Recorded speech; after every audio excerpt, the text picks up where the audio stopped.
that you will be awarded the Nobel Peace Prize for 2025.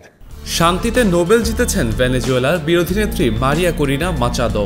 তবে এবারে শান্তিতে Nobel নিয়েছিল বহু আলোচনা। মার্কিন প্রেসিডেন্ট ডোনাল্ড ট্রাম্প বারবারই বলেছেন নোবেল আসলে তার প্রাপ্য, তবে শেষমেশ সে পুরস্কার ঢোকেনি তার ঝুলিতে। কিন্তু এবার চমক লাগিয়ে দিয়েছেন নোবেল জয়ী মারিয়া মাচাদো। তার নোবেল শান্তি পুরস্কার তিনি আংশিকভাবে উৎসর্গ করেছেন মার্কিন প্রেসিডেন্ট ডোনাল্ড ট্রাম্পকে। 58 বছর বয়সী এই নারী রাজনীতিক বর্তমানে আছেন আত্মগোপনে। 2024 সালে ভেনেজুয়েলার আদালত তাকে প্রেসিডেন্ট নির্বাচনে অংশগ্রহণ থেকে নিষিদ্ধ করে। ফলে প্রেসিডেন্ট নিকোলাস মাদুরোর বিরুদ্ধে প্রতিদ্বন্দ্বিতা করতে পারেননি তিনি। দেশটিতে 2013 সাল থেকেই ক্ষমতায় আছেন মাদুরো। ওয়ালটন এখন দেশের সীমানা পেরিয়ে পৌঁছে গিয়েছে 50টিরও বেশি দেশে। ওয়ালটন, ঘরে ঘরে, বিশ্বজুড়ে। ওদিকে পুরস্কার পাওয়ার খবরে মারিয়া জানান এ অর্জন শুধু তার একার নয়, বরং একটি গোটা সমাজের সংগ্রামের। মারিয়ার মন্তব্য ছিল তিনি শুধু একজন মানুষ, শুধু তিনি নিজে এই পুরস্কারের যোগ্য নন।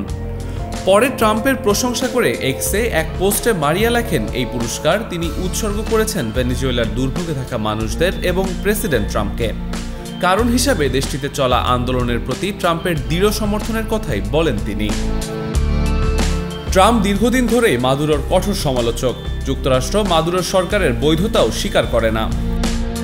ওদিকে হোয়াইট হাউস নোবেল কমিটির সিদ্ধান্তের সমালোচনা করে জানায় ট্রাম্প সম্প্রতি গাজা যুদ্ধবিরতি আলোচনায় অগ্রগতি ঘোষণার পরপরই এই সিদ্ধান্ত নেওয়া হয়েছে। হোয়াইট হাউসের মুখপাত্র স্টিভেন চিউং এক্সে লিখেছেন প্রেসিডেন্ট ট্রাম্প শান্তি চুক্তি করেছেন, যুদ্ধ শেষ করে জীবন বাঁচাচ্ছেন, অথচ নোবেল কমিটির রাজনীতিকে রেখেছে শান্তির ওপরে। তবে এমন সব মন্তব্যের জবাবে নোবেল কমিটি এক বিবৃতিতে জানায় স্বৈরশাসকরা যখন ক্ষমতা দখল করে তখন স্বাধীনতার সাহসী রক্ষকদের স্বীকৃতি দেওয়া অত্যন্ত গুরুত্বপূর্ণ। Desk report, Manabzamin.